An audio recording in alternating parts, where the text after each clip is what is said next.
살아계신 예수님, 오늘은 8월 20일 연중 제20주일입니다. 너희는 공정을 지키고 정의를 실천하여라 했던 이사야의 예언을 강론 제목으로 삼아서 말씀드리겠습니다.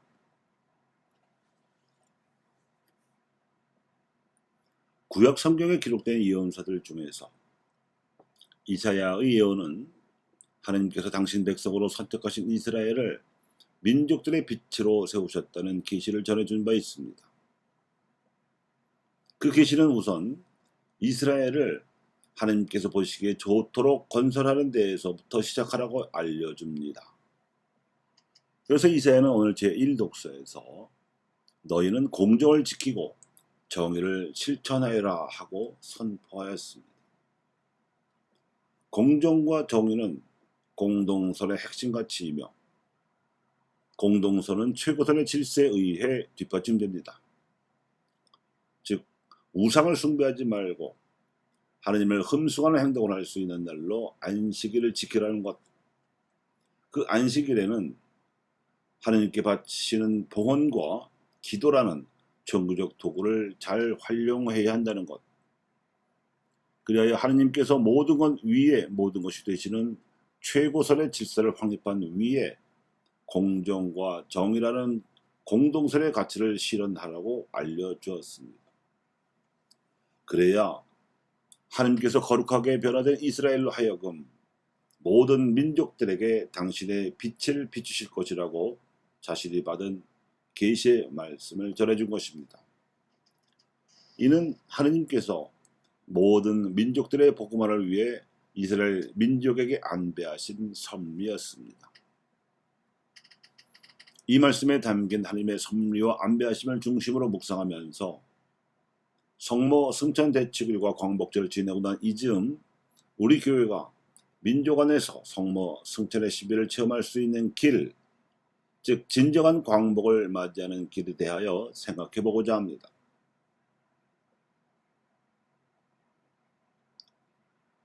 이사야 이후 이스라엘은 민족들의 빛이 되기는커녕 바빌론의 노예로 끌려가는 비참한 운명을 맞이하였고 그 유배에서 돌아와서도 그리스계 왕조들과 로마 등 이방인들의 제국주의 세력으로부터 지배를 줄곧 받아왔습니다. 그런데 오늘 복음에서 마테오는 예수님께서 이스라엘 안에서 주로 복음을 선포하시다가 이방인들에게 복음을 선포하러 나서신 이야기를 전해주었습니다. 이방인 선교가 출발하게 된 계기는 이스라엘 북쪽 해안에 있는 띠로와 시돈 지방으로 올라가신 예수님께서 마귀에 들려 호되게 고생한 딸을 둔 가나안 여인을 만나셨을 때였습니다. 그런데 그 여인은 하나님을 알지 못하던 이방인 지역에 살고 있었으면서도 우상 숭배에 물들기는커녕 의외로 큰 믿음을 지니고 있었습니다. 이에 감복하신 예수님께서는 3번에 걸쳐서 그 믿음의 진정성을 떠보셨지만 그 여인은 그분을 다윗의 자손이신 메시아로 고백할 줄 알았으며 겸손하게 무릎을 꿇고 엎드려 간청할 줄도 알았던 데다가 자존심까지도 굽힐 줄 알았습니다. 결국 예수님께서는 이 여인의 믿음을 보시고 그 딸에 걸린 마귀를 쫓아내주심으로써 이방인 선교를 시작하셨고 아울러 제자들에게 본보기를 보여주셨습니다. 그 본보기의 교훈은 그 여인이 보여준 대로 믿음이 크면 소망이 이루어진다는 것으로서 하나님께서 믿음을 지닌 인간이 당신께 기도하기를 애타게 기다리셨다가 들어주시기 때문이었습니다. 그 본보기 가운데에는 예수님과 그 여인 사이에 밀고 당기는 팽팽한 긴장도 포함된다고 볼 수 있습니다.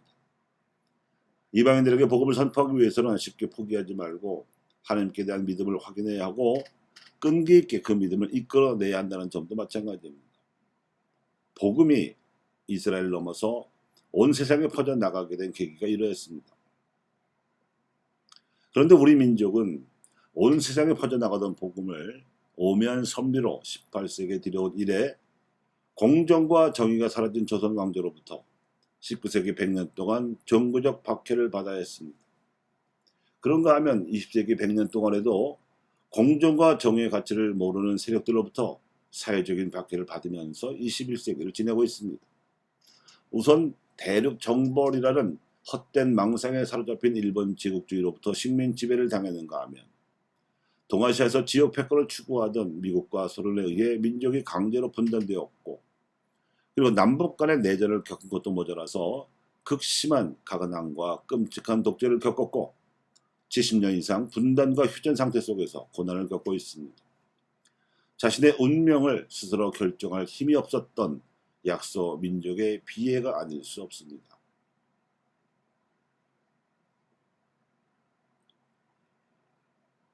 일본 제국주의 세력이 고통을 준 약소 민족은 우리 민족만이 아니었습니다. 일본의 최남단에 있는 오키나와 사람들도 제2차 세계대전 중에 말할 수 없이 큰 고통을 받아야 했습니다. 그곳에서는 일본 본토를 공략하려는 미군과 일본군 사이에 치열한 교전이 벌어졌고, 상대적으로 열세였던 일본군은 항복을 하기는커녕 오키나와 주민들을 총알바지로 내세우다가 패색에 짙어지자 미군에게 항복하지 말고 오로지 천황을 위하여 집단 자살할 것을 강요하는 바람에 10만 명 이상이 애꿎게 희생되었습니다.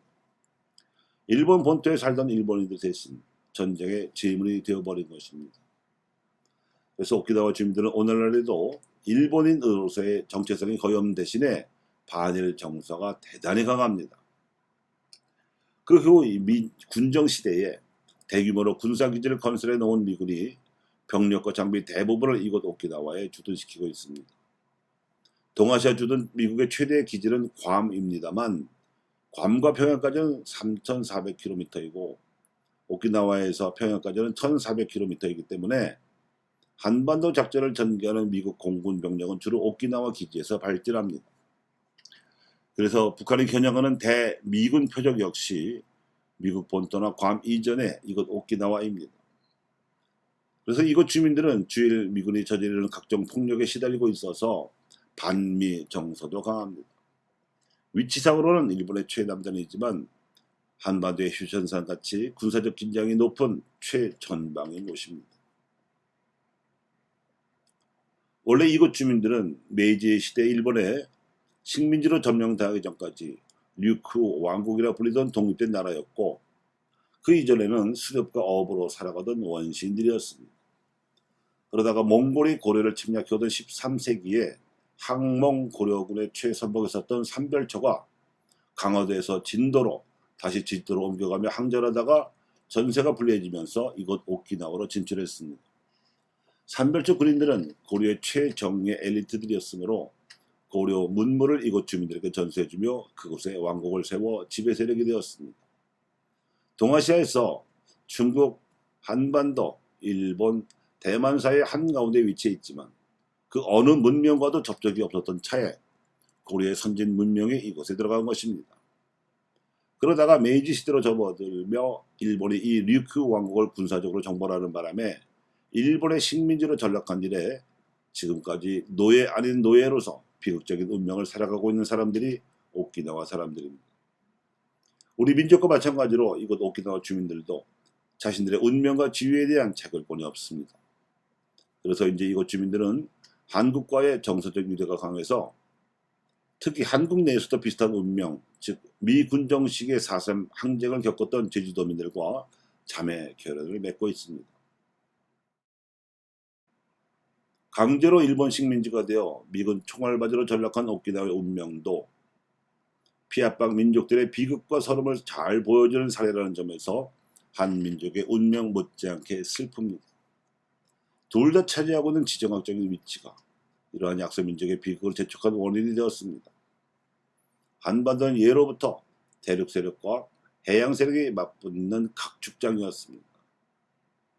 한반도가 대륙에 맞붙어 있는 육지의 가축장이어서 남한이 대륙 공산 세력으로부터 미국 본토를 방어하기 위한 미 육군의 최전선이라면, 오키나와는 대륙 공산 세력이 태평양으로 진출하지 못하도록 막는 미 해군의 최전선이라는 공통점이 있습니다. 그런데 오키나와의 그런 비극을 더 슬프게 만든 배경은 1000년 이상 주변 민족과 접촉과 교류가 없이 고립된 채로 살아옴으로써 문명과 문화의 지체 현상을 보여주는 사례라는 점입니다. 이 점은 주변 민족과 끊임없이 문물을 교류하고 문화를 선도했던 한 민족과는 아주 대조적인 점입니다. 문명과 문화의 접촉과 교류로 통곡할 것인가, 혹은 고립되어 지체될 것인가 하는 점이 운명을 갈라놓습니다. 이는 비단 사람들과 나라들 또는 문명 단위들 사이의 수평적 차원에서만이 아니라 하나님과의 영적이고 수직적 차원에서도 마찬가지입니다. 이사야의 예언자는 공정과 정의를 실천하는 공동선으로서 사회 내부의 수평적 통곡을 일으켜야 하는 한편, 안식일 예배와 봉헌과 기도를 통한 최고선으로서 하나님과의 수직적 통곡을 이룩하도록 강조했다고 볼 수 있습니다. 그리고 가나안 여인의 마귀들인 딸이 치유된 기적 사건은 예수님께서 마귀와 사람 사이를 떼어놓고 사람이 하나님과 직접 관계를 맺을 수 있도록 영적인 연결을 시켜주신 결과라고 볼 수 있습니다. 이러한 수평적 및 수직적 통공이 최고선의 질서와 공동선의 가치를 실현하는 사도적 활동을 가능케 하고 사회를 인간화시키는 한편, 더 나아가서는 민족들을 복음화시킬 수 있는 지름길입니다. 이사야를 비롯한 예언자들이 활동하던 시대의 이스라엘은 우상 숭배를 자행함으로써 하나님과의 통공을 스스로 포기하는 어리석음을 자초했습니다. 그 결과 형식적인 정규 예배에도 불구하고 그들 사회는 최고선의 질서가 몰락하는 바람에 공정과 정의라는 공동선의 가치마저도 몰락하고 말아서 끝내 나라가 멸망당하는 비극을 겪었습니다. 그런데 오늘날 세계 최강국이라는 미국을 배후에서 조정하는 세력은 유다인 엘리트 그룹으로 알려져 있습니다. 그들은 미국의 정치와 외교는 물론 금융, 언론, 정보, 군사, 과학 등 주요 분야에서 정치 세력의 교체와 상관없이 은밀하고 치밀하게 미국을 움직입니다. 그리고 전 세계를 지배하기 위한 전략을 구사합니다. 군사력이나 자본, 심지어 천황제도 등 남을 지배할 수 있는 힘을 우상으로 섬긴다는 점에서 예나 지금이나 우상을 섬기기는 매 한 가지의 소행을 유다인들이 저지르고 있는 셈입니다. 구약시대에나 현대에나 유다인들은 우리 민족이 반면교사로 삼아 경계해야 합니다. 그들이 미국을 비롯한 서구 사회에서 발휘하고 있는 힘에 대해서는 최근 출간된 한 권의 책에 잘 담겨 있습니다. 그 책에 따르면 그 힘은 서구적이고 교육 수준이 높으며 산업화되어 있고 부유하며 민주적인 가치라는 것입니다. 그런데 이 가치들이 행사하는 영향력의 본질은 결국 서구 백인들의 세계 경영, 세계 지배, 패권 추구입니다. 최고선의 질서는 물론 공정과 정의라는 공동선의 가치와는 거리가 멉니다.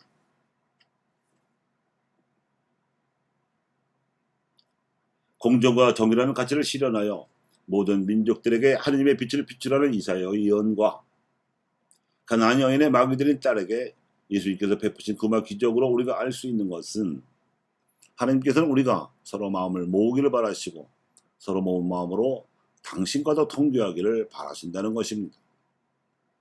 마귀들은 어떻게 해서든지 사람들의 마음을 모으지 못하게 방해하고 더욱이 하나님과 소통하지 못하도록 회방을 놓습니다. 그리고 마귀가 자신들의 이런 전략을 수행하기 위해서 사용하는 수단이 우상을 섬기게 하는 것입니다. 그리고 대표적인 우상은 힘입니다. 돈, 권력, 군사력 등 사람들을 하나님께로부터 떨어뜨려 놓을 수 있는 힘들이 전통적으로 우상으로 군림해 왔습니다. 고대 이스라엘이나 현대 동아시아에서나 시공을 초월하여 마찬가지입니다.